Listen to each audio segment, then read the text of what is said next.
Bon dia, Xavier. Hola, Xavier. Bon dia. Creus que algun dia sabrem tota la veritat? Bé, és una pregunta molt important.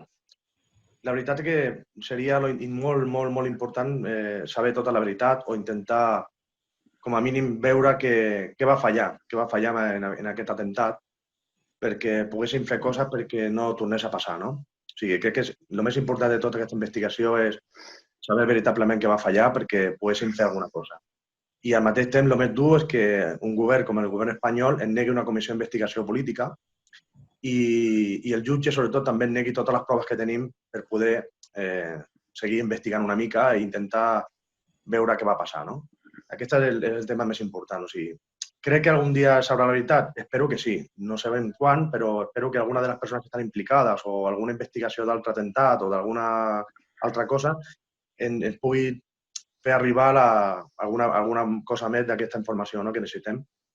El més important és el que estic dient. O sigui, és una cosa que crec que després de perdre aquestes persones, després d'aquestes víctimes, el meu fill de 3 anys, és molt important, crec que era saber què havia fallat i què es podia millorar, no? I en aquests 3 anys, que ara fa gairebé 3 anys de la mort del meu fill, veig que no s'ha investigat prou i que encara està la cosa molt rara.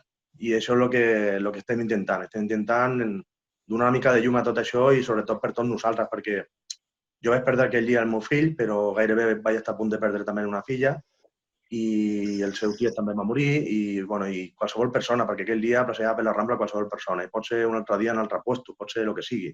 Tenim que intentar millorar tot aquest protocol i totes aquestes coses d'atenció a víctimes i tot això perquè estiguem una mica més preparats per si torna a passar i esperem que no, clar. Gràcies, Xavier. Moltes gràcies. Gràcies a vosaltres. Gràcies a totes les persones que ens estan ajudant. Gràcies.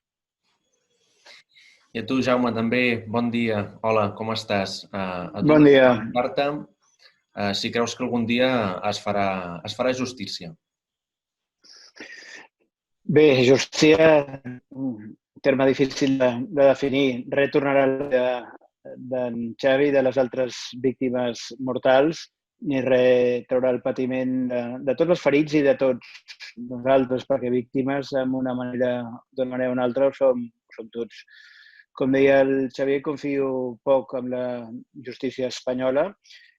Totes les diligències d'investigació que hem demanat per acreditar, per esbrinar, arribar més lluny a la relació acreditada entre el CNI i l'imam de Ripoll ens han desestimades. Tampoc s'ha volgut profunditzar en la responsabilitat de l'Estat per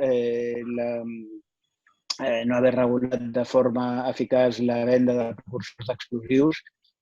No s'ha investigat amb prou contundència, no s'ha certificat, no s'ha pogut certificar amb prou contundència si simplement Sati és mort o encara és viu i, per tant, ens trobem amb una administració de justícia a Espanya que no vol arribar fins al final, no vol saber la veritat. Per això ara nosaltres encarem aquest procés amb intent d'intentar obtenir noves evidències, però en tot cas tenim la confiança posada en altres accions que endegarem en posterioritat davant de jurisdiccions estrangeres. Moltes gràcies a tots dos. Esperem que si no aquí, sí que fora, doncs hi hagi sort i algun dia se sàpiga tota la veritat i es pugui fer justícia.